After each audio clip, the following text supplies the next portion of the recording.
সকাল থেকে দেখছি এরকম আনমনা হয়ে রয়েছিস। তা কি আছে ভাবছিস? তেমন কিছু তো না। না, তোর চোখ মুখ দেখে পরিষ্কার বোঝা যাচ্ছে যে তুই কোনো কিছু নিয়ে গভীর চিন্তা করছিস। বল না, কি হয়েছে? আমি একবার গঙ্গা স্নানে যেতে চাই।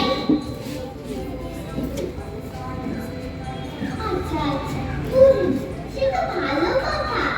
যাবে বইকিমা, এই তো গ্রামেরই তোমার কাকিমা, জেঠিমা, ঠাকুমা, কাকু গঙ্গা স্নানে যাবে বলছে। দেখি ওদের সঙ্গে কথা বলে আমি বলি, তুই বরং ওদের সঙ্গে যা। এবার চল তো দেখিমা, হাতে হাতে দুজনে খালি কিছু করে নি। বেলা গড়িয়ে এলো যে। হ্যাঁ মা, চলো।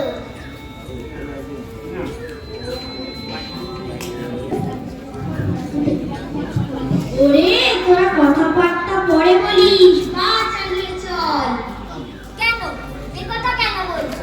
যাচ্ছি তো আমরা, আর কত দিনে পা চালাবো বলো দেখি কি?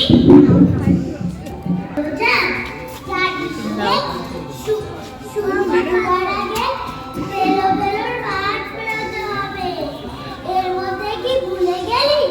হ্যাঁ হ্যাঁ, ঠিকই বলেছ। ওরে, তোরা পা চালিয়ে চল, দেরি হলে না জানি কি বিপদ হবে।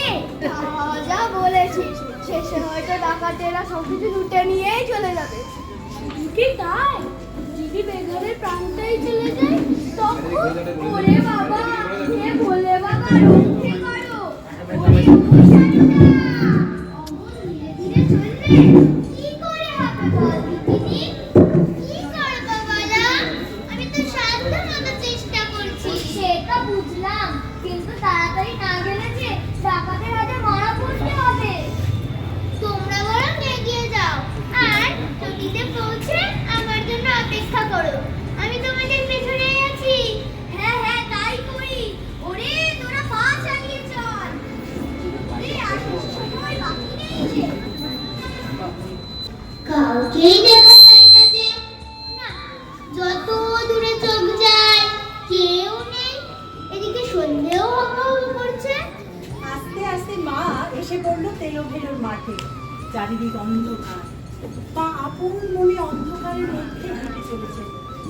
হঠাৎ দেখতে পান লাঠি হাতে, ঝাঁকড়া চুল হাতে, রূপোর মালা পরিহিত একজনকে। মা বোঝেন তিনি ডাকাতের সামনে দাঁড়িয়ে আছেন।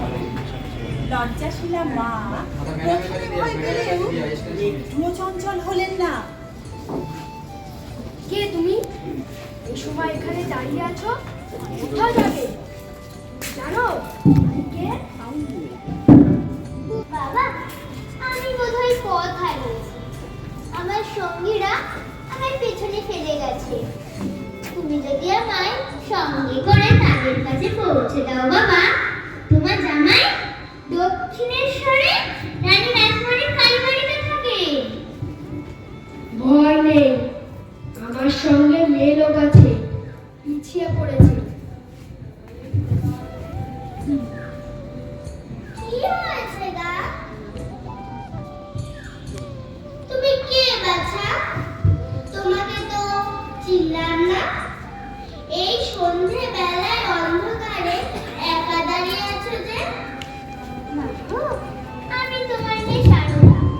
সঙ্গীরা পেছনে ফেলে যাওয়ায় ভীষণ বিপদে পড়েছিল। ভাগ্যিস বাবাও তুমি এসেছিলেন, না হলে যে কি হতো। যারা মাকে হত্যা করে সব কেড়ে নিতে এসেছিল, মায়ের কথায় তাদের মন পাল্টে গেল। তারা মাকে নিজের মেয়ে ভাবে।